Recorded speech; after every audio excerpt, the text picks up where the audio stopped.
Hello and welcome to some more Dota 2 action. This is Lyrical coming on at you with MotPax. Today we're going to be taking a look at Game 2 of the Starletter I-League North American Playoffs. Archon versus Elite Wolves.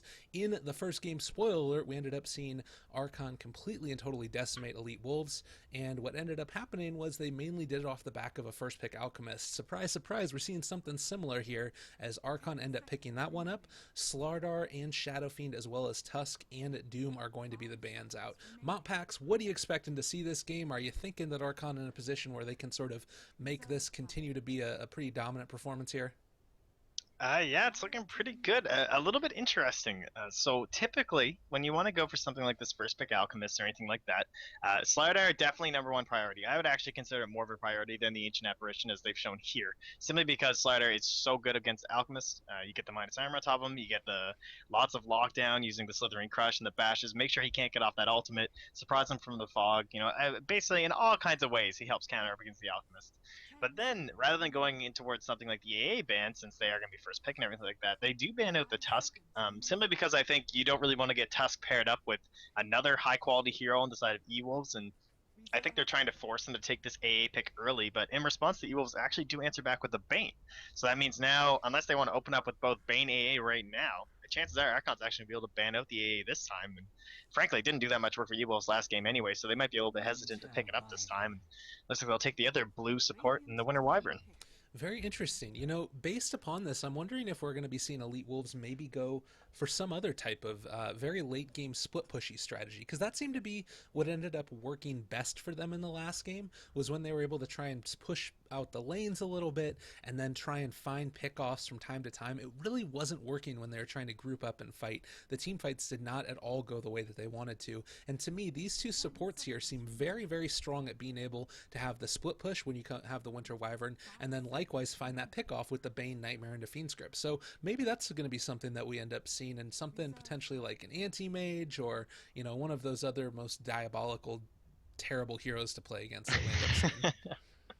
Yeah, and I also like it because we saw Moo just running around the map, causing complete and utter chaos. And Winter Wyvern and Bane, the two of them are much better in terms of dealing with the aggression. Like you had the Bane before, but like being shown off by Whitebeard there, and we already saw kind of how he was used aggressively simply because they were leading so much. But Evils will definitely be able to use some TPs from Wyvern and the Bane, help keep their heroes alive from this rampaging rather Alchemist there, and they'll go with the Undying next. So one good thing about that is that Undying, he's always fallen off in those later games, but if you can throw the Agnum Scepter on top of him, he still Mm. does relatively well. Yeah, definitely. That's something that's going to be interesting to see. And I'm wondering now if out of Archon we might be seeing that Morphling play that we saw Vici Gaming do for a while there, where you end up running the offlane Morphling, you end up getting an Aghanim Scepter at some point in time, and then you can throw down the double Tombstone of Devastation, which is just oh so fun to watch and cast. So that's what I'm really rooting for here, and I would love to be able to see that.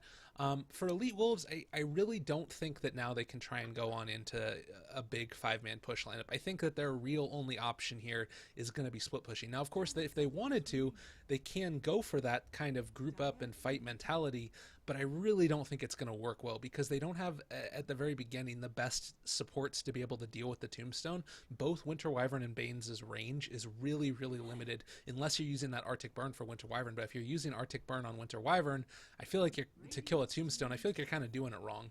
Uh, so I don't know. We'll see. Juggernaut is going to be the other pick. I'm a little bit concerned for Elite Wolves draft already.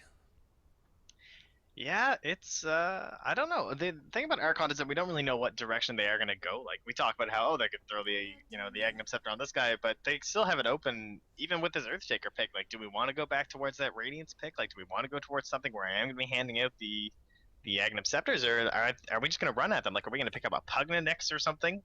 Just Yeah. throw it with our Undying, and I'm leaning towards the run at them draft, and I agree with you. It is gonna be a little bit hard for them to deal with it. They will have the Templar Assassin. That can be very nice for a lot of reasons up against Archon, and then they go back for the PL. So a little bit mid-game oriented, but what the TA is going to do is that she does provide a lot of vision that they are lacking, and especially in the Roshan pit, because this early medallion, you get it when you're going Radiance build, you can do it whenever you want. It is really important in how Alchemist likes to snowball his entire team, and we saw that, like, propel them right into that mid-game. And Yeah. so helping to keep an eye on Roshan can be a really big part of that for E-Wolves. Yeah, certainly. It's going to be I think an important part in this game is how both teams deal with and effectively deal with Roshan. And while I do love, Templar Assassin Dire Side, great, wonderful. Against a PL, that's something that's scary to me. I think that's a great pick that Archon end up going for next. Particularly because there isn't a lot of catch right now. You've got Winter Wyvern that has slows, you got Juggernaut that's got Omni Slash, you've got Templar Assassin that's going to be able to burst somebody apart if you do end up finding them. But the problem is, how are you going to be able to determine which one's the real PL when he's doppelganging around it? Because if you jump on the wrong one, if you Nightmare the wrong one, if you Fiend's Grip the wrong one, all of a sudden you're in a situation where your TA doesn't know who to deal with, and then she gets jumped on. All it takes is like a quarter of a second for about 3 or 4 PL illusions to start proccing, and then your game starts to really go down the tube. So it's gonna be a very interesting draft, and I think that Axe ban makes a ton of sense as well. You want to just take him out of the pool. That's how you really determine, of course, the real PL. I feel like is once the spinning starts going. But I don't know. What do you think is the answer here for Elite Wolves next, or Archon? I don't know, that axe is like, I don't even know where they would lane that, and it looks like they'll go back for that. That's kind of a little bit of a classic in terms of a lot of South American teams. We've seen it from like Knot and the boys before. We'll go back for that Nature's Prophet. And I mean, you talked about how they had a good time with the split push before, so Juggernaut pretty good at that as well, right? Like, there's nothing that's going to cancel this BKB unless you get Basher or something, or well, rather the spin, like spin TP from the Juggernaut, so they can kind of make their space on the side lanes, go for something like that Manta early on, and try and split push it out. And speaking of split push, it looks like they'll be keeping an eye on him with Fluff on that Bounty Hunter. Somebody's making a little bit of a comeback lately. Yeah, he has. I kind of like the way that he's been being played recently, and there have been times where he's even been able to do a good amount of damage. But of course, being played in that utility role, it's just a very versatile hero. And of course, if you're able to deny out an early bottle to the mid laner by sniping that courier, you can pretty much just win the lane to a large extent, particularly against an alchemist. So they're going to need to be careful with that. I'm very curious to see this Van Nature's Prophet. I don't think I've ever seen him play this hero. Of course, he did end up recently switching on over to, as we were talking about with IWO being here, a little bit more of a different role than he was playing before. Again, I'm very sorry to anybody in-game thing. I can't figure out a way to make this work in terms of my in-game audio. It looks like my microphone for some reason has been muted in Dota 2, and I feel like this is a new reborn thing that just ended up coming up because I literally was streaming just the other day when it was working. But regardless, we're going to try and continue on here. For Archon, we're going to have Nunkies Forever again taking that Earthshaker. We're going to be seeing Moo on the Alchemist moving over towards that mid lane yet again. Jo is going to be playing on the Phantom Lancer, Fluff and Stuff on the pesky Bounty Hunter, and last but not least, Whitebeard on that Undying. And it'll be M-God over here for E-Wolves throwing down a ward. And then Van going to be on the Nature's Prophet. It'll be Iwo there on the Juggernaut. Smash heading to the mid, AK MMR. I just feel like saying that every time right now on the TA. And then Masoku going to be on the Winter Wyvern. So I feel like once you've reached 8K, that is definitely something you've earned. Like, you should at least try and throw it on the cast as much as you can. Especially because he was probably grinding out there. Like, he's a deal with US East first off. Oh, jeez. Yeah, no, I totally. And you know what? I think that while we say it a bunch, he probably says it more than we do. Maybe not. I don't know. Never know. It does look like there's going to be a little bit of an engagement for this bounty rune, but I think that the lineup here for Archon is significantly better for dealing with the early bounty rune initiations. Monkeys Forever a little bit separated from the rest of the herd. The Fissure does end up coming down, but it looks like he's going to go down to the spin. One more kill. That's first blood going the way of Juggernaut. Definitely a better start this time around for Elite Wolves, and we'll see if the laning stage is going to continue that trend, as we do have M-God sitting in the mid lane. Going to try and help on out his TA here. Yeah, we got this tri-lane. What is going on? Everyone's trying to figure out where they want to go. The 5 melee lineup here from Archon. Definitely not something you see very often. Speaking of which, we have seen it a little bit more often simply because of like Tusk Undying and stuff like that was run a couple times in the majors. And if you couldn't get your hands on a Dazzler, Winter Wyvern, who even needs range heroes, honestly? Let's go. Most definitely. Yeah, it seems like it's the way to go. And despite the fact that, well, actually, Smash hasn't gotten a CS yet, so this is definitely working out here. The other thing to keep in mind is that if Whitebeard does end up getting a level in Soul Rip next, that is multiple instances of damage. So you're going to end up being able to burn through those refraction charges very swiftly. Definitely need to be careful there. Monkey's Forever trying to get whatever he can up in this top pull lane as well. Didn't end up blocking anything off, but just keeping one Observer Ward over here for a little bit of vision, making sure that everything is all hunky-dory, as Suku does look to be trying to get a little bit of a pull out here. I'm not exactly sure what he's going for at this point. Oh, he's trying to pull the creep wave from over there. It's kind of a neat little trick, but not going to be able to get it. Yeah, it's just, I don't know. It's Smash. It's so comical just watching. Obviously it'll affect the experience in terms of Moo, but they've zoned out Smash enough that he's actually still tied at the same point as them. So I don't know, going fairly well there. And the bottom lane, Fluff, he's kind of keeping an eye on Van, seeing what they're up to, but it is giving Jo a chance to farm. He doesn't have the Quelling Blade though, and it can be a little rough with PL simply because his right clicks are so unreliable underneath the tower. And Monkeys will get spun on up top, but slow down there as well, and he will drop under the tower. Yeah, he was just standing there for a second, eating the right clicks. I'm not sure if that was a server thing going on, or what exactly it was. We did end up seeing a very, very low Whitebeard at this point in time. It needs to get a little bit of a recharge from the Alchemist bottle, but that was mainly by virtue of the fact that Smash had to run all the way back to lane. So Undyne picking on up and bottling the regen rune. He's going to walk back over here, give that off to Moo, and unfortunately no bounty rune this time around, as Moo is going to have to be content without getting one. I'm kind of curious where this next stage in the laning is going to end up going, because the Bane Nature's Prophet is one that I feel like shouldn't be able to be as effective against this PL as it's been. Maybe you end up seeing somebody else from Radiant roam on in here and trying to help him out, because so far, if you take a look, like in terms of the last hits and eyes, he's definitely behind the Juggernaut, 9-1 versus the 13-6. Oh, Smash mid lane. It might actually go down here. A couple more right clicks. I think Moo might want to go for this one. Oh, the meld. Maybe a turnaround is going to be able to do a good amount of damage, but not quite going to be able to find it, as Fluff and Stuff finishes off that TA, and unfortunately, Moo just walks away, happy as a clam to be able to pick up that kill. Oh, that's really unfortunate. He definitely wanted to turn around, but it looked like he missed the meld strike. Yeah, and so we've kind of got, like, Ewos are, in a sense, sacking Smash. Like, there's no rotations to do anything. And then up in the top lane, you've kind of sacking poor Monkeys again. It's, 2 deaths already, 3 last hits. And I don't know. Last time, it kind of seemed like the burden was on Moo, right? Like, he had to move around a lot, make some space, get some kills there for Monkeys. And, man, Jo is just trying to trade up against MGod. And he's like, yo, I have Brain Sap. I don't know if you know about this hero. That is ridiculous how much damage that does. At those early levels, 160 pure damage nuke. Fluff is going to try and trade a little bit of last hits here with him, and he's going to be a little bit careful. The Spirit Lance is coming out as well, but he does still have that Brain Sap if he wants to use it here in the second. Maybe in a second here, going to be able to use it. Fluff and Stuff dropping a little bit low. There's the Nightmare on top of him. This might be a quick kill if they're able to find it. One more right click isn't going to be enough. They do end up finding him now. MGod in a little bit of trouble. Doesn't have another Brain Sap for a little while. Is going to try and tangle away a little bit longer. No.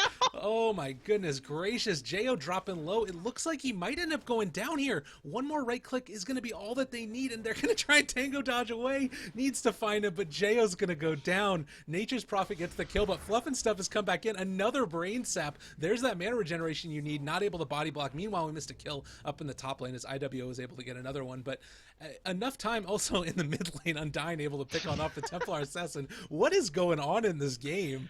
A nice little swing here, but relatively even. Let's take a look at the net worth to see what the final result has been. It's very back and forth. Very, very back and forth. I don't know. Who do you think comes out on top there? I don't even know, honestly. Everyone's just dying. I don't know. Maybe Archon, simply because they just kill Monkeys again. It's one of those kills, and I mean, really, what does he have to lose at this point? Like, there's phase boots out on Io, so it's just like instant kill. But yeah. We'll be going back towards the medallion, and that still doesn't determine completely what he's gonna go for. But when you're up against a TA, like, if you want to get this early blink and solar crest and everything, that's so good against her. Like, you're gonna be giving her the shine, so she'll be missing out on her right clicks. You're gonna be taking away the refraction charges with the acid spray. You want to be involved in every fight that she is. So I'm fully expecting to see the train go again, and it looks like MGod's gonna get Moo here. One more right click. One Is it gonna more! be enough? Not quite there. Soul Rip turnaround. Oh, M-God. It wasn't meant to be. That definitely could have been a kill if he would have waited a little bit longer. Looks like that's going to be a stun down on top of himself, trading away the Nightmare. Smash coming on in now. It looks like they're going to try and turn this one back around. Refraction Charge. One Meld Strike is going to come out on top of Moo, but that regeneration is just so strong. M-God trying to go over to deny himself, if at all possible. Van needs to toss out the Sprout. Does end up finding him there, but is just going to be able to eat his way through it, as we did end up seeing Undying take on out M-God, and then turn around, bottle up the regen, or the double damage. Can they find double smash here? No, not going to be able to do it. You know, even though that was another Bane kill there, I'm looking at these net worths right now. PL is 1,400. Like, he is the fourth lowest in the game right now, and if you compare that to where the Juggernaut is, I really am kind of concerned for Archon in this game and their ability to scale well into the late game. Juggernaut's going for this Battle Fury build. He's going to be able to farm pretty late here. Yeah, a lot of this has to do with the whole 5 melee lineup. Like, Fluff was down here bot a little bit, but when you're using the Bounty Hunter, a lot of that's, like, usually he's harassing the mid lane. That's what makes him so powerful, right? Yeah. But in this lane, we have an Undying sitting here the whole time instead. So Fluff's relegated to this supporting the safe lane versus a Bane and a ranged hero in the Nature's Prophet. So it's very difficult for him to get a lot of harass and trade properly against something like that. And he can't zone anyone out, and there will be TP in from Van up top. Onto Monkeys again, having a really rough go over this game. Omni Slash, there it is. That's going to be enough to finish him off. Fluff and stuff is in the area as well. Need to be careful. He's going to try and run around, maybe going to be able to find this kill. It's such a dangerous one. He does have not enough mana for the Shuriken, actually, so he's going to try and stalk him a little bit. 8 more mana, a little bit more. Can he find it? Oh, but then the spin TP. He's not going to be able to get the kill. Oh, Fluff and stuff. It was so close. That was really unfortunate that ended up working out that way. If he would have waited a second longer, he might have been able to find the kill, but at the same token, Juggernaut's movement speed, 355 versus the, what is he currently at, 405? He might have been able to find that kill. I'm not sure about that, but it was close. Yeah, and this has actually opened up a lot of space, at least for Jo. You know, he's starting to claw his way back, about 700 more in terms of net worth compared to the last time we checked up on him here. And I don't know, I'm kind of excited because PL, he fell off a little bit, right? And I want to know what JO's going to do this game. Like, you're in this position where you really don't want to be on PL. Like, he's kind of someone who relies on quite a bit of early on farm. If he wants to contribute to these early on fights, he might need something like a bottle. And speaking of early on fights, it looks like Moo will get nightmared up here in the mid. Io coming back in. Doesn't have the Omni Slash this time, though, so Whitebeard throws down the Tombstone, but I don't think it's going to be enough, even with the Soul Rip. And now he just gets sprouted up, so they'll come on in, and Whitebeard tries to sacrifice himself for the good of Moo, but he will in fact just die as well. Yeah, leaving Fluff all alone up here. Doesn't even have track to keep an eye on them. He could secure that bounty run though. Not often you see 5 heroes mid at around the 8-minute mark, but it was what ended up happening there. We are going to have a little bit of a fight down here. Looks like we're going to have IWO wanting to help out and fight against Jo, but doesn't have the Omni Slash as of yet, and probably just would have gotten doppelgangered on if it did end up going down that way. But like you said, a couple quick kills. The other thing here is this definitely helps out the TA. Like, the thing about her is that... We have a Dagon! What did I miss? We have a Dagon on Prophet, let's go! Oh my god. Okay. We got Dota too, he's coming in on top of Monkeys right now. Oh jeez, this is ridiculous. Yes! Alright, can they actually find him and kill him? Do they have any way to break it? Not enough damage there, so unfortunately the Dagon reveal is not going to be able to secure a kill as of yet. What do you think about this build? Look, they're snowballing. Jo has nothing. Like, let's just go. Let's group up. We want to fight. Prophet wants to be useful. Who needs these, you know, normal items like a Necro Book or any of this nonsense? Like, just get a Dagon, burst down that Alchemist before he can pop up his ultimate. Undying's still relatively squishy, 800 HP. You got a Bounty Hunter who's, what, level 5? He's sitting at 600. Monkeys, I don't even know. They're probably sitting over there on Dire like, wait, they have an Earthshaker? Like, he's sitting at 830. Van's a player. Like, this guy's, he wants to fight. Very interesting there. Moo ends up being able to secure out the Ancient stack with Undying giving his life for it after dropping on down the Tombstone, the Acid Sprays. So, nice little infusion of gold. This is going to be a Solar Crest for him. I did not know what was going on, and all of a sudden I saw that Undying ended up denying himself to neutrals, so that's cool. But yeah, I'm curious how this Dagon build is going to end up working out. It's definitely unconventional, definitely something that we haven't seen all that often. But then again, we've been seeing sort of a myriad of Nature's Prophets builds that have just been going kind of all over the place. You think about the the Ags Refresher Octarine Core Nature's Prophet that's just absolutely terrifying and terrible to play against. That's the only way I build Nature's Prophet now, which is why my teammates hate me whenever I play ranked. But, it's just one of those things. Is that the only reason? Yeah, probably definitely the only reason. Battle Fury getting close to completed on the Juggernaut as well. Several heroes roaming on up towards this top lane. Oh, there's going to be the Ami down on top of Monkeys and not even able to get out the Enchant Totem. Just quick devastation as IWO is going down. But he's actually blocked on in! Huge plays there. Look at the Trio Protector. God, what are you doing, buddy? You got to let him out. And now there's so many zombies everywhere. Mu ends up stunning himself, and a little bit of griefing on his team ends up going down as thankfully IWO gets out of there. I'm still not over this Dagon. I want to see him come back in. Like, let's go, Van. It hasn't quite worked out for him as of yet, but that doesn't mean it's not going to. It just means it hasn't as of yet. Brain Sap down on top of Jayo, smashing a little bit of trouble. Several little illusions coming out on top of them. They do have another Phantom Lance coming out. No, not going to be able to connect there. M got in a lot of trouble now as the whole rest of the Radiant is here. Is he actually going to be able to get out of here? Oh, the Nightmare, but he ends up committing the Echo Slam there to finish him off as M God is going to end up going down. But still, having to commit that's a pretty good play. IWO in a little bit of trouble up in the top lane. They do end up getting the Sprout down on top of Fluff and stuff. He does have a Dagon if he wants to use it. Where's the Dagon?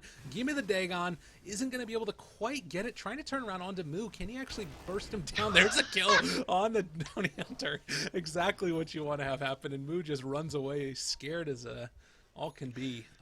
You have a rotation coming in from the Winter Wyvern as well. What is going on in this Smash game? is going to find Monkeys at the bottom rune. TA Trap will slow him down, but JO's come in. The refractions are being burned off, and Smash is going to TP Monkeys. He's trying to get in range. I can't get it. He got a little bit too scared that time, so Smash does fake it out. MotPax, I don't know what's going on. I don't in this know. game. It's good. Like, Evo saw that last game where Mu was just diving around all over the map, and they're like, oh, that looks like fun. We should have done that. Like, let's try that. Yeah, definitely. I've been trying to keep up. Here we are. Graphs right now, we're taking a look at about an even. Oh, we're Mu gonna end up top getting a lane. kill. Oh, that was like all of his HP. Yeah, Mu that was a didn't even full have duration stun. Everything laid out against it. He didn't even have the acid thrown down for the extra minus armor. Yeah. That could have been even more devastating looking, but not really much you could do. He probably could have won his curse if he wanted to live, but not really worth it in this case. And Yeah. they'll have the Roshan. In fact, it's actually so early on that he can respawn in time to fight here if Archon are going to contest, but it looks like this one will be free. I think that they're going to be able to take this one. It doesn't seem like anybody knows what's going on at this point. And probably considering all of the fighting that's been going on, yeah, there comes the pings, and I think that they realize now what's going on, but Roche is already going to fall. TA ends up picking on up. It's worth noting that at this point, she's definitely a little bit behind what you would expect for most TAs to have, just because not only did she get shut down in lane, but for the first, I want to say like 10 minutes or so, that ancient stack was blocked out for him. Another 5 heroes roaming on mid, except for the TA actually. So 4 heroes roaming on mid as they wanted to try and find a Juggernaut pick, but aren't going to be able to get it done. As IWO ends up spinning away. A little bit concerned about it. But let's talk about net worth again. Looks like Archon a little bit ahead, 1,500. Experience, about 1,500 as well. Items, that's really kind of one of the key stories to see how the rest of this game is going to play out. So Bounty Hunter has a headdress. We do also have a Bassi on him. Undying, not a whole heck of a lot. Solar Crest and Blink on the Alchemist as they look for another kill up top here. Dagon on the Nature's Prophet, and Juggernaut with the Battle Fury. What are the next couple of items that you feel like these heroes are going to need? Do you think survivability with something like a mechanism? What are your thoughts? Well, for Fluff, he is going to head towards the Vlads this game. It's a little unusual. Usually it's like the Mech Greaves or something. So he's going to go on M-God here. There's no time to talk about items builds. It looks like Mu's going to be blinking in here. He's going to have the concoction ready. Going to get away those trees. So clear sight lines for Mu. And again, not using the acid spray. I guess just figuring he doesn't need it. But either way, these, like we talk about how there's going to be a lot of skirmishes and both teams have itemized for fighting. Like they are going to fight. Jo, not so much. You know, he's pushing lanes. But the other 9 heroes in the game are. And that is where track will come into play, right? And that is going to affect, it's going to be great for Archon. But they have to, of course, win the fights. And if they actually have to face the full 5 man of Evils, it could be a little bit rough there. And that dust comes out. I guess he was trying to find a Bounty Hunter. They will find him with the Winter's Curse. Oh, the Omni Slash is ready and willing. Mu, get the ultimate off. It's going to be close, but Iwo continues on top. Does not get sent over to Whitebeard there. So comes spinning around inside and smashes there. He's got the refractions as well. If he wants to slow him down, they're going to die if this Whitebeard goes down. Now Jayo in a little bit of trouble, but they won't keep going. Oh my god, yeah. They're going to stop it off now and just go and try and take on down this tower. Jayo's still in the area. They need to be a little bit careful here. because if they step too far forward, there's definitely still the chance that you can catch them. There's a lot of damage that comes out very quickly. The Nightmare is on top of the PL, but looking off to the side as well, they don't end up finding anybody over in the Sprout area, and they're just going to be able to take this other tower here. This is the point where you would love to be able to have that Ancient Apparition, just because of that sort of counter push potential. And right now they don't really have anything besides the fissure that comes out from the Earthshaker, and a quick tier 2 tower going down. This is the part where Elite will start to take over the game a little bit. Yeah, and it kind of comes back to a little bit of this vision thing. Really, Moo? I don't think they're going to find this. They're going to be able to catch Smash. A lot of damage coming out very quickly. He has the Nightmare on top of him. That ends up being taken away. The Shuriken coming out. There's the Aegis popped. Now it looks like they might want to try and fight this one potentially. Need to be a little bit careful. Tombstone is going down. They do end up having the vision now, and Smash eviscerated as we do end up seeing the last hit go to the Alchemist. One more little bit of Greevil's Greed going his way, and is getting all the last hits on these Ancients as well. So a little bit of a comeback there. Able to take on down the TA. Very important.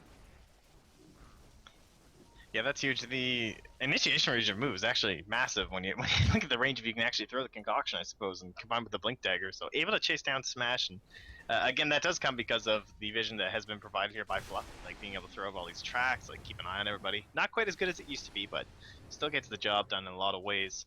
And I wonder what's Van gonna go for now. He's going the Oxarine. Oh man. All right, well, see you guys in like an hour. Just gonna take a break. We'll come catch the game then. It's definitely going to be interesting to see how this goes. I mean, that being said, he doesn't have the Aghanim Scepter, so that's something to consider as well, as we do have another little initiation over here. Whitebeard is in the area. They're going to end up getting the stun on down. This is going to be a dead Winter Wyvern in just a second or two here, as IWO does end up spinning away. So Archon making a couple quick comebacks here. I mean, the other thing to keep in mind is that Alchemist is still the top of the net worth. Despite the fact that you do have this pretty big advantage in going Elite Wolves' way, Archon is going to, as you mentioned, when the skirmishes happen, come out on top of them as long as they're at least somewhat even. And then the other thing to keep in mind here is if they are able to get out to any type of lead, they can scale significantly better than Elite Wolves, just because there's always the option to pick on up those Aghanim Scepter, even just for stats on these heroes later. I mean, yeah, way later. This is definitely a good trade here for the E-Wolves, at least. It will force Moo to come back, but they don't get all the damage. Oh, that Omni Touch is on 10, and it's all on Moo! He doesn't get swapped over to Whitebeard whatsoever. That's huge. So Jo comes in, he'll get Nightmared up. I don't think they want to continue this. Fluff rotating in. Let's just get out, boys. We got what we came for. Maybe sacrifice M-God. It looks like IWO wants to come and help him out a little bit. He is still in the area with the Blink Dagger as well as the Battle Fury, and potentially can fight this. It looks like they're just leaving M-Gods alone a little bit. There's the jump forward. Winter's Curse down on top of Whitebeard. He's going to end up falling. There's the spin, following it up. Monkey's Forever getting chased on down now as well. Archon maybe a little bit overextended at this point, and unfortunately doesn't quite time out that Enchant Totem perfectly, and will end up getting taken out in the end. The Blink forward, this Juggernaut. This is the build, apparently. Everybody's been doing it now, and fight recap, we're taking a look at it. 2,000 gold swing as well as right around 2,800. They are doing what they want to do. Yeah, and really good prioritization there on the side of E-Wolves. Going the Winter's Curse on top of the Undying, because it's unlikely you're going to be able to bring down Jo. And if you don't bring down Jo in that instance, then you're going to get the Tombstone out and the Soul Rip and everything like that. So the low risk play is definitely just take it down the Undying, get yourself a kill, and back out. And now, I don't know, with the Battle Fury, I would expect him to go for something like probably the Manta style. Keep split pushing these lanes, get the illusions going, create a lot of space here. But I don't know if, like, you've got this Nature's Prophet. Like, what happens when you start to go high ground is there will be a Blink Dagger from Monkeys. He's got it here, and he'll probably have the Force Staff by the time that they get there. So it is a little bit, I don't know, like, risky allowing this to go later. Like, Moo has definitely itemized early. Like, he did the exact same thing. Yeah. But going into the later phases of the game, I don't know. I guess maybe you think that E-Wolves probably still has the stronger lineup.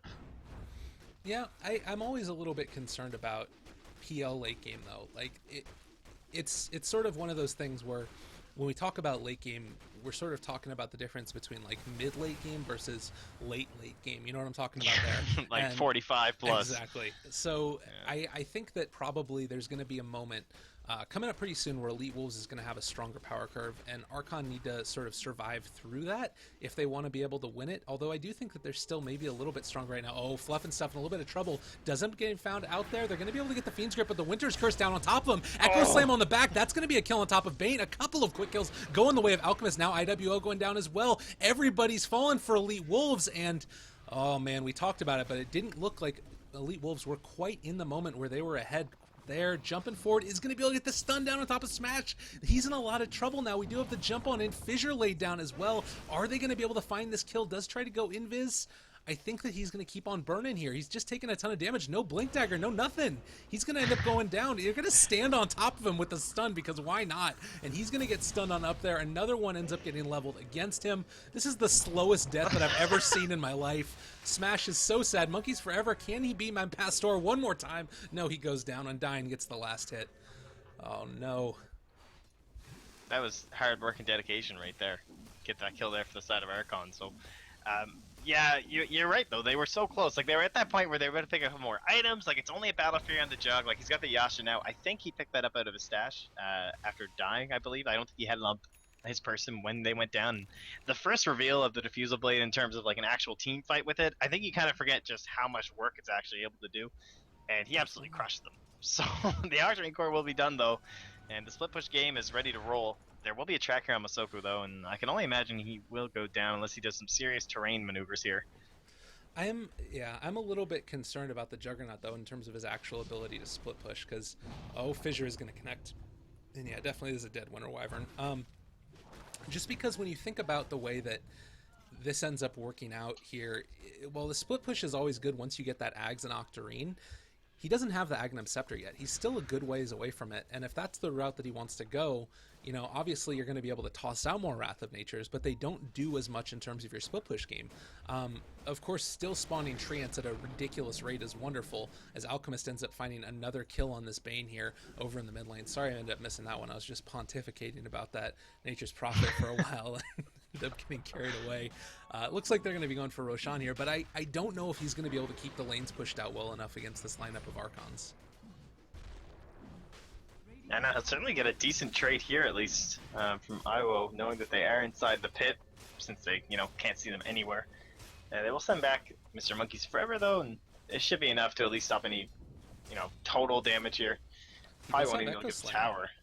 I think that they're going to be looking for this. There's going to be the initial start, and they just take him out. The tower? Oh, no. With Roshan going down at the same time, they were looking for it, and that instant initiation, like, I thought they were going to need to bring somebody in and time it perfectly, but it looks like they were just able to take it solo there. As we do end up seeing another fight over here to the side, that's going to be Jo, a little bit separate from the rest of the crowd. Dagon already committed. Does he get out of here? One more hit. Not going to be able to get it, as we do just see the PL get out at the last second. Oh, man. That is disheartening. Although we did see the Undying go down, so that's a little bit of a nice little part of this in terms of Elite Wolves going forward. Yeah, and again, Moo will head right towards that Assault Cuirass, and once again, they're also going to have a support with the Lotus Orb, probably coming out next year for Fluff. He's got the Perseverance. I'm not sure if he's picked up anything else for it. Yeah, he has. He's got the Plate Mail and the Courier, so nearly done, and it's really good, this game. I mean, what do you? Everything that Bane has, obviously, it's very effective against that, and it's not like a Lincoln Sphere where you can like pop it, right? Like you're immune, not immune, but you're gonna reflect all single target spells for the full duration of your Lotus Orb. Right. So that's gonna be so good up against Omni Slash because it does start the counter slash. Like you can start going up against other stuff. It's gonna be able to immediately cancel the Fiend's Grip. Yeah, totally. It's a nice little time here for him. I agree, certainly, and we'll see if it's gonna be able to sort of come into play in this one. It should definitely, I would imagine. The AC finished on the Alchemist now. It does look like they're also going to be going for the Skull Basher next. So yeah, all up in we your talked face. about how that was the only way they were going to cancel the anything from the Juggernaut. This will be the only thing they'll have to cancel, like the spin TP. So Moo's going to be doing a lot of these plays again, where he'll probably get Boots of Travel next. He's going to be moving around the map with the blink and everything, and being able to stop this split push from the Juggernaut. And it also helps, of course, for someone like the Nature's Prophet when he tries to TP out after you already used the concoction, because you have to use it to initiate. Yeah. So yeah, definitely the right pick here. Does look like IWO is going to try and find one out here. Quick fingers there. Monkeys Forever. Almost wasn't even quite able to catch that one, but did jump away at that last second. Do end up getting a little bit of a potential for initiation here as well. Smoke is on up. If they want to jump for this one, they can. IWO, sensing trouble, is going to have to back on out now at this point, considering all those Nature's Prophet treants were in the area. And the call comes out. They're going to cut creep waves and hoping to just keep them off of their towers for as long as possible. It does look like Archon is starting to get a little bit antsy and want to try and take this next fight if they possibly can. They're going to be looking on over here for the Juggernaut. Do end up spotting him. There's the Echo Slam that they need. Enchant Totem Fissure, and he ends up going down. Another quick kill there for Archon. And Monkey's the comeback kid this game. Now 2 kills on top of Iowa after that start. Like, this is so much revenge after that poor laning phase. He had to deal with this Juggernaut. Yeah. Oh, did he get that off? I think he got that track off. Ooh, Smash in a little bit of trouble now. They didn't end up breaking that TP, so now they can go for this one. Alchemist ends up taking out the Bane, and there's not going to be a TA in this fight here. She has gotten her TP scroll canceled and isn't going to be able to do anything. There's going to be the jump forward. They can't take down Masuko quite yet, but do have a lot of damage that can come out in just a second. There he is. He is going to end up going down. PL ends up taking out the Winter Wyvern, chasing on after him. Now the TA might be in a little bit of trouble as well. They do have the Nature's Prophet over here, and it looks like the TA is going to get out of there, but this is going to be a tower gone, and potentially, even if they wanted to, they can go for high ground. The courier does end up getting taken out though as well. That's Radiant's courier, 200 or 2,300 gold on him. But look at this. I mean, they're in their high ground. What are you going to do against this? They're in a terrible spot. That was the full Lotus Orb too. So sad. Geez. But yeah, Smash is at least probably going to get back here. Maybe eventually. He's actually still not back. I thought he was making a beeline home. Oh no. So Smash is still not back. They're going to lose this tower. That was there's an Omni Slash here, but the army. All right, there we go. Oh, IW the army's dead. Doesn't want to go for it. Moo jumps away, goes for the courier. So nicely done there. Gonna go for a second one there as well. Looks like Moo might be in a little bit of trouble. No ulti for another couple of seconds. We do have the Omni Slash, as you mentioned, hasn't been committed yet. The Winter's Curse on top of Moo. He's getting healed back up though. How is he so tanky? Is gonna be able to get his ultimate in just another couple of seconds, under 100 HP, as he finally does fall, and everybody else from Archon trying to get out of there end up popping the smoke as well, so that way they don't end up getting spotted, and finally going to be able to get out. So another couple quick kills. What is that? Going to be 1,000 gold swing at the end, but they did end up, well, did they take the tier 3 tower? They didn't. Tier 3 tower's still up. Moo killed the courier and the healing ward instead. But yeah, they went a little deep there. Nice little smoke play though, kind of cute. You know, avoids the TP in globally from Van with that dag on the clean yap. And oh, mid again, they're gonna dunk on top of Io. The Nightmare cancels the Fisher damage, so Andy gets the Omni Slash off because of it. He's gonna be on top of Monkeys, but he will just get slammed down. Oh. The Will of the Fiend's grip there. So God, looks like he's in trouble. No mana for Shuriken though, and it means he will survive. Smash now coming in though. Making his way. He's gonna run. Go. So I don't think he's gonna get there. Yeah. You don't think? Probably not. It was close. It wanted to happen. It was a good idea. It was a good thought. That's what they always used to say to me whenever I played sports. It's like, good thought there. You know what I'm talking about? Yeah, you got those participation trophies and everything? Oh, definitely. It was always great. Dota 2 players, very athletic. That's what we're going to say there, as the Alchemist ends up picking on up his Soul Basher. Archon currently 10k net worth up in terms of experience, sitting about the same. Big items, get a little bit of lag, no problem. Now give us a chance to collect our breath. Currently, it's 28 minutes into it. We're sitting at 43 kills. Like, this game has been going absolutely bonkers. So I'm in a pretty good spot right now to be taking a moment or two. So Bounty Hunter, Vladimir's offering, as well as the Perseverance, he's going to be able to pick on up that Lotus Orb as soon as that courier does respawn.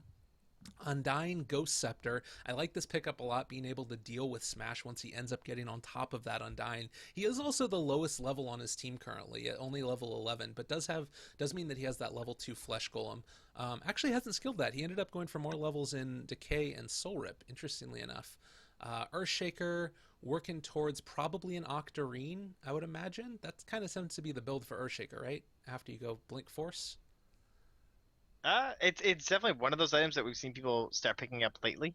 So it's certainly possible. Some people I've seen go Aghanims. I know it's not like it only works on hero units, so I don't know. Like a lot of people tend to think like, oh, they have Nature's Prophet, and then so I'm gonna get more because he's gonna get an Aghanims eventually and everything. But you only get the bonus damage from it from heroes. So I know it's a little interesting. I love Octarine Core. It's very similar to how you put it on like the offlane Clockwork as well, because you're a player with really important skills. So. That you want on like really low cooldowns, obviously. It's not quite as good because you only have 3 actives and not 4, but I assume it will be the Octarine, yeah. And looks like he'll get the Bloodstone right now, probably, or sorry, the Soul Booster right now, rather. A couple of gems picked up also. Winter Wyvern getting one as well as the Bounty Hunter, and it does look to me like Nature's Prophet is working his way towards that Aghanim Scepter, only 400 gold away from Tree Simulator, or Lumberjack Simulator, or whatever it is. And the other thing to keep in mind now, Archon haven't gotten to a position where they're quite able to burst high ground yet. So no Rax is taken. This is still anybody's game, and if E-Wolves win this, it's going to be late, I think, very, very late. We have a little bit of initiation here. Moo caught out from the rest of the squad. Do they end up finding this kill here? Haven't quite committed the Fiend's Root because it's still on cooldown. There's going to be He's going back in. Time for a little bit of a party. MGod is going to end up getting cleaved to death. 3 quick hits, and that's going to be another kill. And unfortunately, he is going to go down. Fissure not going to connect onto IWO. But it looks like the split push is going to be in full effect as Smash ends up pushing on out this top lane. And haven't been able to find a kill yet, but... a nice one there as they end up picking on off that Bane. Man, Smash has nothing. He's sitting on 3,000 gold, but it looks like he's the same items as like about 12 minutes ago or something like that. Saving up a lot of money here. Probably BKB. I imagine like he just keeps getting bursted down here. Like he gets stunned up by Moo. Of course, with the Basher now, that's not going to help all too much. Yeah. But overall control from the Earthshaker, it seems like it would be something that's going to be really important. And speaking of the Earthshaker, they're going to be able to spot out this Juggernaut here. Oh. Can we get... What is this going to be? It's going to be dunk number 4 on top of this Juggernaut? Number 4? Can we go? Oh my god, he is going to tear him apart yet again. That's another kill, and Monkeys Forever just making the plays. That's exactly what you need to do, and unfortunately...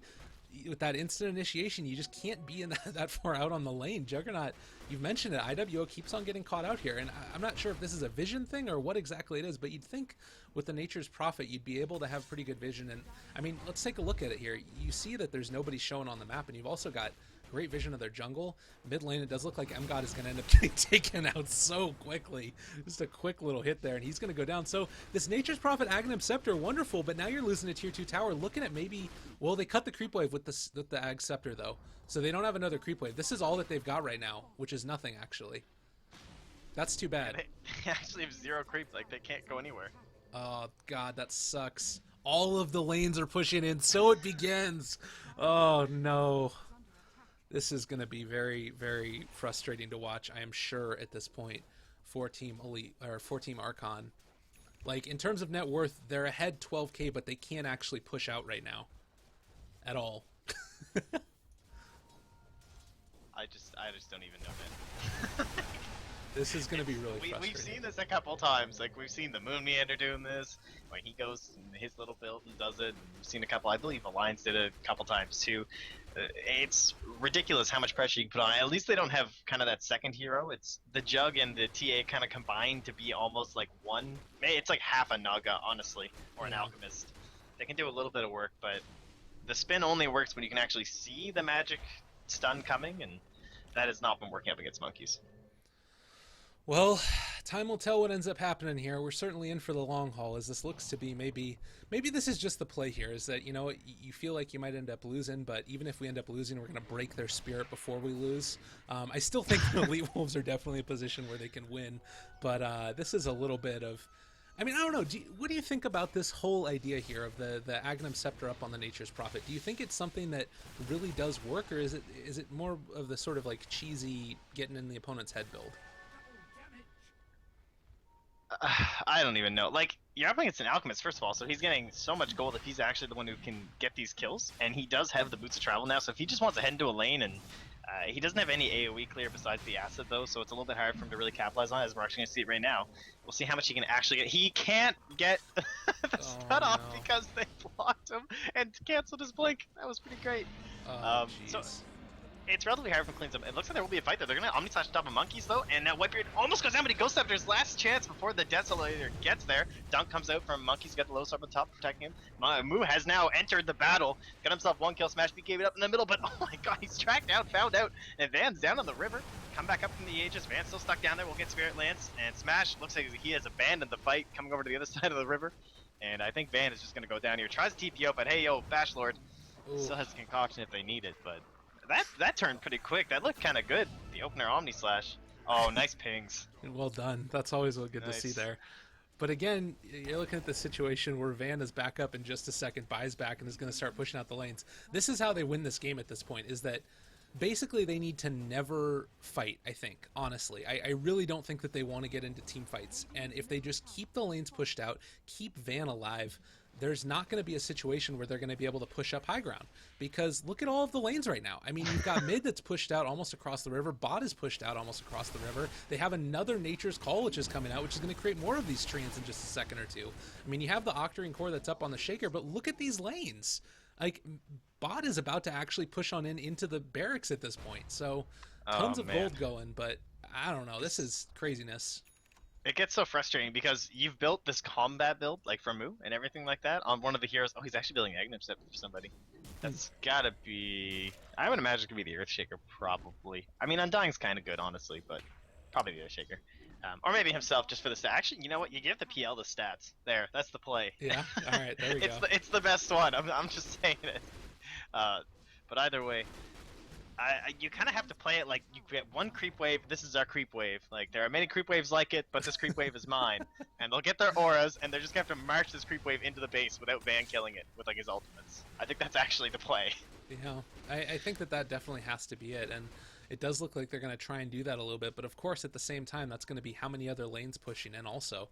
And with the Bane there, I mean, you always have to be careful about the Fiend's grip into whatever for a kill. So I think at this point now, you kind of need to go into also a bit of a mode where maybe you start rethinking your item builds at this point.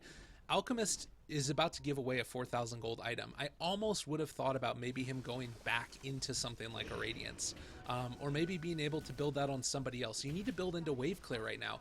Obviously, you know, the Phantom Lancer right now can somewhat clear waves pretty quickly with the Manta style, creating his own illusions, but he probably needs to, I don't know, maybe sell off his treads and then get himself something else.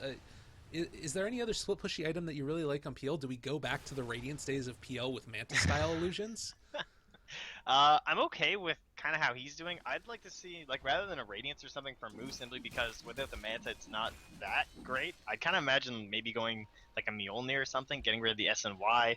I think you keep the Solar Crest. Maybe get rid of the Solar Crest. Oh, looks like he's getting rid of something, and he's gonna be giving the Aghanims right over to Whitebeard, so that's nice. But yeah, I'd like to see like a Mjolnir, just so he can guaranteed get the kills on the Treants, and they can't whittle themselves away from them. Yeah. And he's gonna find out Smash up here. Uh-oh. That's going to be a quick little kill here in just a second. Abyssal Bait committed, and Smash ends up falling. That was very quick. And that's what I'm talking about. They can't fight right now. They honestly can't. Monkeys Forever is moving on up to the top lane. They're going to end up being jump on top of that. Is going to be another dead IWO. He ends up continuing to go down there. And finally, they're going to be looking to maybe break through the backdoor protection. They don't have creeps as of yet in their base. They're all getting cut. The creep wave is all the way now down where the Radiant Tier 1 tower would be. And they just can't fight into this. You know how we missed that fight because we were watching the bottom lane thing with Mu and the Treant, and then the fight by the Roshan pit? The cheese is still in the pit. Oh. Huh. There's a cheese just sitting in there. Thanks, Twitch chat. Yeah. Awesome. Yo, props to you guys. Great. Get that stuff out right there. That's actually so great. That rarely happens. You know what? I'm not going to take responsibility for that. If the players don't realize it, I'm not realizing it either. That's what I'm going to say. An Alchemist is halfway to his second Aghanim Scepter that he's going to be building up here. 34 and 19 is the score. You take a look at Alchemist's net worth right now, it's right around 30,000. And if you consider the other 4,200 that got committed to another teammate, that's around 35,000 net worth. So he is higher than the next 4 Elite Wolves. Like, they are incredibly rich right now. And this is the downside to the Nature's Prophet thing, is that he's going to soak up all of the farm across the entire map at 20k right now and doesn't really leave a whole lot for the rest of his team. So if he ever gets picked off in this game, he is going to go down. And he does not have buyback for another 2.5 minutes at this point. It's just so calm. I'm just like looking at the map, and there's just treants everywhere. He's got them all over bottom. He's got them in the mid lane. He's got his refresher in the stash because who needs it for anything other than ultimate, so he can just pump out more of these trees. Jeez. Yeah, this is dumb. They have a good wave top though. Aghanim Scepter now given to the Earthshaker. All right, so they got the Ags up on the Earthshaker. They got the Ags up on the Undying.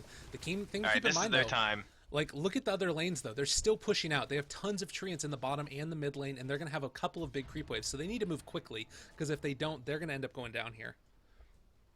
I think they're just going to leave the other lanes and just take this top and win the game. I think that's their hoping plan.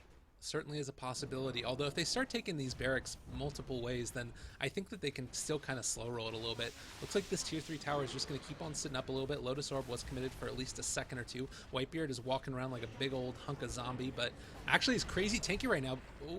Okay. Don't worry. We're fine. Okay, M got a little bit upset about the status of this game. All right, so let's take a look at the situation. Look at the bottom lane. That's a lot of creeps. That is a lot of creeps. Oh, that is great. I like that. This is unplayable. All right, yeah, it's a little reversey. Uh, and it looks like they're going to be having both the mid lane and the bottom lane pushing out. They can't really cut the creep wave top, but do you think that they can actually just burst through tier 4s and go for the throne at this point? It depends on the kills they get. Like if they just get a really huge pick off, like if Smash gets caught out or something like that, then the game's just over. Like he has no buyback for what 4.5 minutes, and I don't know. That's the big one. Then they can go for these tier 4s and everything like that. But if he can kind of sit in the back line and maybe there's some control coming out from the Bane and some good sprouts, and there's still an Omni Slash sitting here for Ivo. It's I don't know. Like it's a little bit risky because what if they die? Like I'm sure they all have buyback.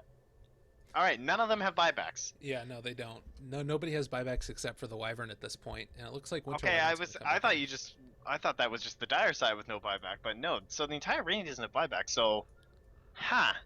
Yeah, I don't know if you. I don't think you can go tier 4s in case you get wiped and Van N just trolls your base. He's like, oh, I'm just gonna go take everything. It doesn't have that much right click, I suppose, but there are many trees as you talked about before. I guess they're almost dead on bot though.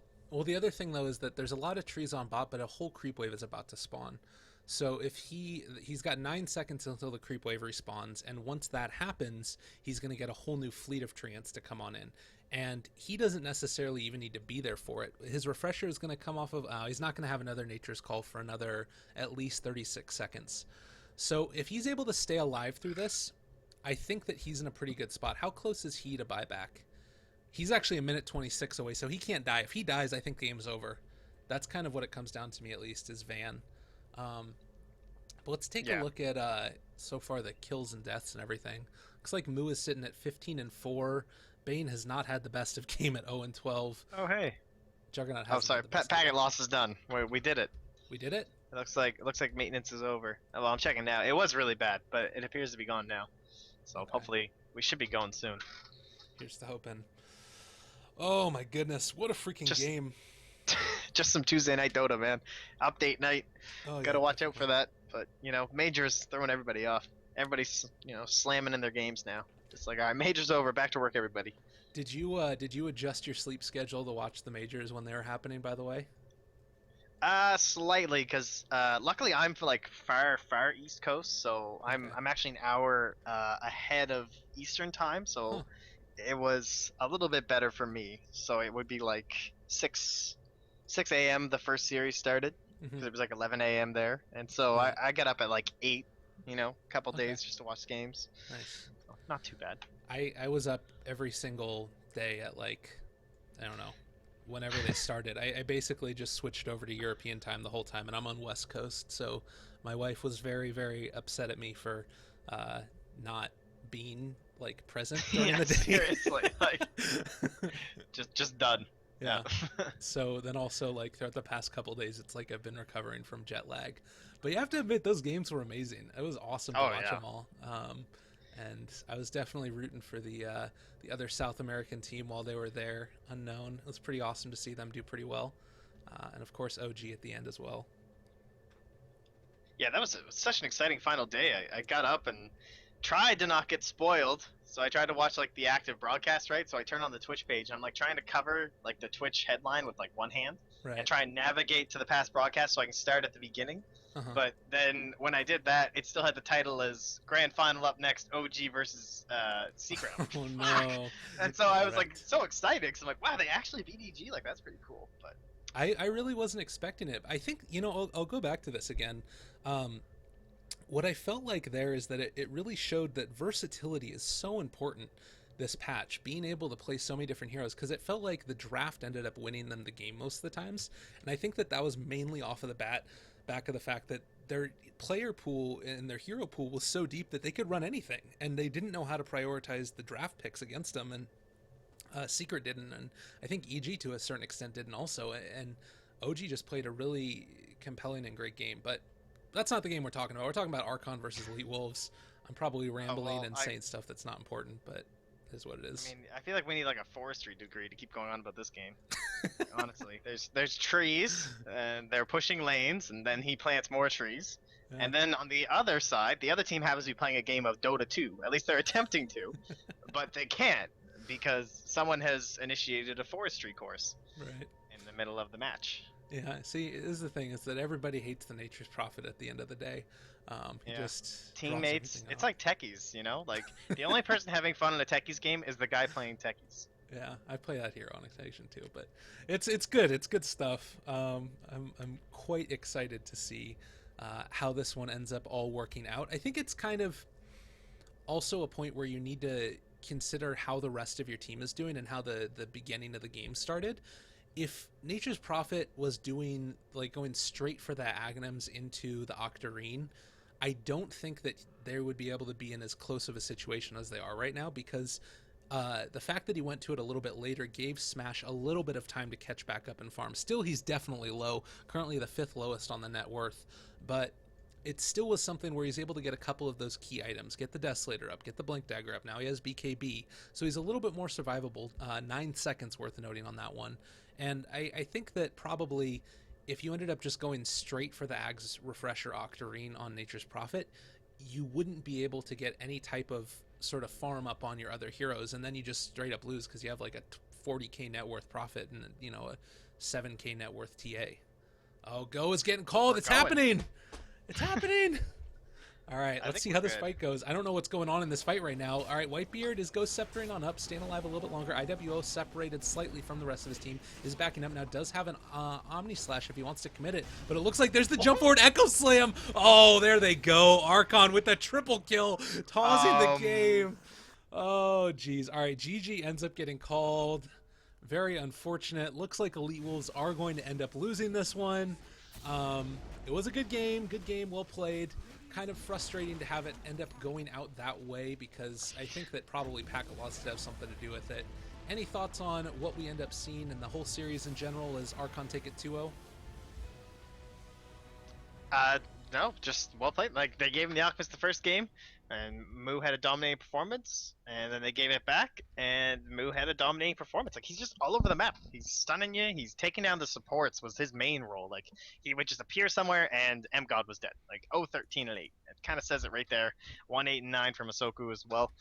It just did a lot of, a good job at kind of capitalizing on what was given to them from this whole split pushing and lonely supports not really grouping up. It did look good pretty early for E-Wolf, so I think they can take that away from them, but that Octarine daggone, I don't really think it did much other than push lanes. Yeah. Well, a little bit unfortunate that we end up seeing Elite Wolves lose that one. Again, this is the playoffs, so they're not out of it yet. They're going to end up going on to the lower bracket, which we're going to end up seeing tomorrow, I believe, is going to be the next set of games that come on up. And they're going to be playing against the losers of the next series, which is going to be Complexity versus Digital Chaos, which should be starting in right about an hour from now. They might end up moving that up, so stay tuned. I'll give you any extra information as it comes.